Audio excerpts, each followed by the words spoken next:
China, hindi nakapalag, natakot at hindi na tumuloy. Ano to no mga tol? Ito yung mula kay BTV Pinas mga kapatid. Etong panonoorin nating video.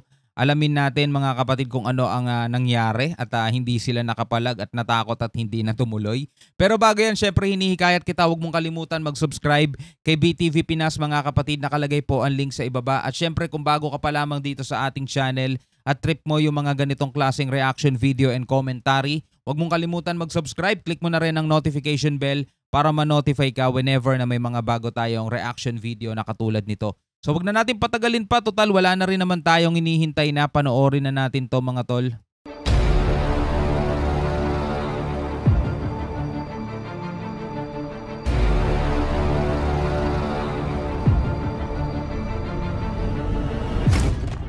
Eksklusibong balita, maaksyon habulan, harangan at pinakadelikadong maniobra naganap sa West Philippine Sea. China galit na sa Pilipinas. Pero ang Pilipinas, chill lang. Chill. At dambuhalang warship ng China, hindi nakapalag. Tila nabahag ang buntot, biglang umatras sa isang radyo challenge lamang. Oh, kitam? Ito yung sinasabi at pinag-uusapan natin nung nakaraan. Yung habang hinahabol tayo ng China Coast Guard mga tol, na parang sinasabi ni Senator Robin, Hindi pa parang one step forward tayo kasi civilian lang sila. Tapos tayo may armed forces na. Ganun din naman sila eh. Meron na nga silang nakaabang, naka-ready na warship sa di kalayuan. Natakot lang nung na-radio challenge sila nung umaaligid-aligid sa ibabaw. Biruin niyo yun. So tuloy natin to. At yan ang balitang hatid ko sa inyo ngayong araw. Kaya't kung bago ka pa lang dito, ay baka pwede mo naman i-click ang subscribe at like button para lagi kang updated sa susunod ko pang video. So ano pang hinihintay natin? Tara, simulan na natin. Ang pinakabagong tensyon ngayon na nangyari sa West Philippine Sea na tila naghahamon na ng isang digmaan ng China sa mga kalapit nitong bansa. Kasama na dyan ang ilang malalakas na bansa na nasa labas ng rehiyon. Pero mo itong mga maritime fishing vessel, maritime militia vessels na to, ginawa to talaga para pang-isda lang eh. Pero nakikihabol na rin sila mga tol, di ba? Ng isang digmaan ng China sa mga kalapit nitong bansa.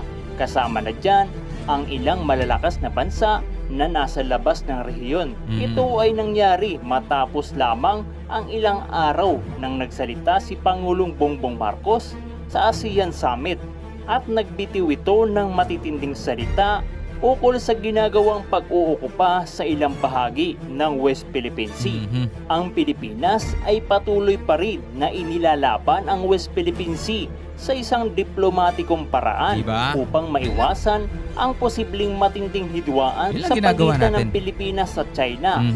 Ang ganitong pamamaraan ng ating gobyerno ay hindi sinasang-ayunan ng marami nating kababayan.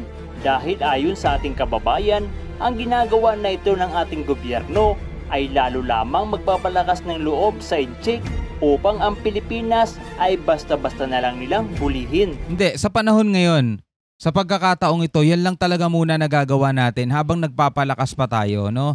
Hindi naman tayo pwedeng sumugal na lang sa alam nating matatalo tayo, no? Mahirap yung ganun. Kaya dun sa mga kababayan natin na nang iinit na, hindi lang kayo nakakaramdam ng ganyan. Pero minsan kailangan natin talagang gamitan ng isip. Kailangan natin maging kalmado, maging chill lang.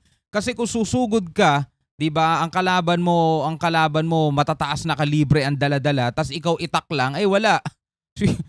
Nag-ano ka nun, na tinapos mo na agad ang maliligayang sandali mo. Kaya tama lang yung ginagawa ng gobyerno. Ganyan lang muna. Pero sad to say, dun sa iba nating mga senator, nakaka-receive na nga tayo ng tulong mula sa ibang bansa na mas malalakas para kahit papano bawas-bawasan ng China yung pangbubulas nila sa atin. Tila ba galit na galit pa sila at sinasabi nilang mayabang pa tayo. Hindi, kaya natin yan eh. Kung kaya natin yan mga tol, di sana hindi tayo ginaganyan, di ba? Tapos ikukumpara pa natin yung 6 years ago, yung 6 years na naging best friend natin sila, di ba? Malabo yun. Subalit marami din sa ating kababayan ang pumapabor sa isang diplomatikong paraan ng Pilipinas dahil ayon dito ay wala pang malakas na armas ang Pilipinas na pwedeng ipangtapat sa China. Totoo at naman. iniisip din ng ating kababayan ang kinabukasan ng kanilang mga anak kung sakaling magkaroon ng matinding kaguluhan. Totoo yun, hindi puro tapang dapat ang pairalin. Iisipin na lang natin kung anong laban natin. 'Di ba? Kasi mga tol, no, susugal ka na rin naman eh. Di doon na sa may palag ka. Hindi yung tipong alam mo nang talagang wala kang kalaban-laban kumbaga sa 100%. Siguro ang loss natin talaga nasa 80% pa sa ngayon. Pero gusto mo na agad subukan. Hindi, malabo 'yun. 'Di ba? Isipin mo yung future mo, future ng mga kababayan. Kung ikaw nagmamadali ka na, mauna ka na, 'di ba? Pero kailangan talaga natin ng maingat, matalinong pag-iisip. Hindi yung tipong bad trip ka na tapos gagamitin mo na. Kaya nga sa mga road rage, 'di ba? Kapag pinairal mo yung init ng ulo mo, mas malalang problema yung pwede mong matanggap kaysa yung magiging mahinahon ka lang. Kahit na hinahamon ka na, bumaba ka ng sasakyan mo, huwag kang bababa, no? Huwag mo nang dadagdagan yung problema. Imagine mo may uuwian ka pang pamilya at anak mo naghihintay sa'yo, asawa mo naghihintay sa'yo. Kung pinairal mo yung tapang mo, tapos bumaba ka agad, yari ka na. Hindi mo alam kung anong pwedeng mangyari sa'yo. So, ganun din yan mga tol. Bansa sa bansa. Alam naman natin mga tol, tapatan pa lang tayo ng barko, talon-talo na tayo, tapos gusto natin sumabak agad. Hindi pa natin kaya. Ang pinakabagong insidente sa West Philippine Sea nito lamang nakaraang araw, ayon sa National Task Force on the West Philippine Sea, ang mga barko ng China Coast Guard at Chinese Maritime Militia Vessel ay patuloy sa panggigipit sa mga sasakyang pandagat ng Pilipinas nito lamang Biyernes na nagsagawa muli ng isang napakadelikadong maniobra at nagpakita ng hindi magandang pag-uugali kahit na ito ay nasa exclusive economic zone ng Pilipinas. Ngunit kahit matindi ang puwersa ng China sa West Philippine Sea, ay hindi naman nagpatinag ang Pilipinas. Siyempre. Kaya naman ang China ay wala ring nagawa at nagtagumpay ang resupply mission. Ito ang ikatlong resupply mission ng Pilipinas sa ating tropa sa Ayungin Shoal. Ang insidenteng ito ay labis na ikinalungkot at kinokondena ng National Task Force at iginiit nito na ang resupply mission ay isang lehitimo at bilang karapatan ng Pilipinas sa West Philippine Sea. Tama. At ang matatag na angkla nito sa National Convention on the Law of the Sea. Subalit hindi naman ito kinikilala ng China. Sa katunayan ay mas lalo pang ginigiit ng Incheck na sila umano ang nagmamay-ari sa West Philippine Sea at sa inilabas nga nilang mapa ay dinagdagan pa nito ang kanilang sakop na lugar. At hindi lamang sa katubigan ang kanilang sinakop, maging ang mga kalapit nilang bansa tulad na lamang ng India at Russia ay inangkin na rin nila. Yan ay nakapaloob sa kanilang 10-dash line. Grabe talaga itong mga inchik na ito. Dati 9-dash line lamang, ngayon 10-dash line na. Historically, hindi sila naging threat sa atin. Balikan natin yung historically ni Binoy, no? Historically, pero walang kinalaman yon sa present, no? Kahit na wala tayong threat, no? Hindi sila naging threat sa atin. Actually, naging kasama pa nga natin silang lumaban eh. 'Di ba? Meron tayong mga kasamahang mga Chinese na lumaban para sa Pilipinas nung araw. Ang sumakop sa atin, Japan, Kastila, Espanya, Amerika, mga tol. Pero yung ngayon ang pinag-uusapan natin, 'di ba? Ngayon sila agresibo, ngayon sila nananakop, 'di ba?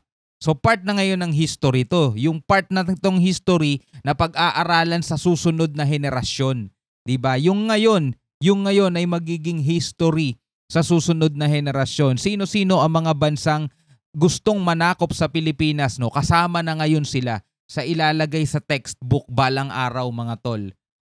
Espanya, number 1, 300 years. Amerika, 'di ba? Natalo nila ang Espanya, binili tayo ng Amerika sa Espanya, 'di ba? Nagkaroon ng Commonwealth, 'di ba?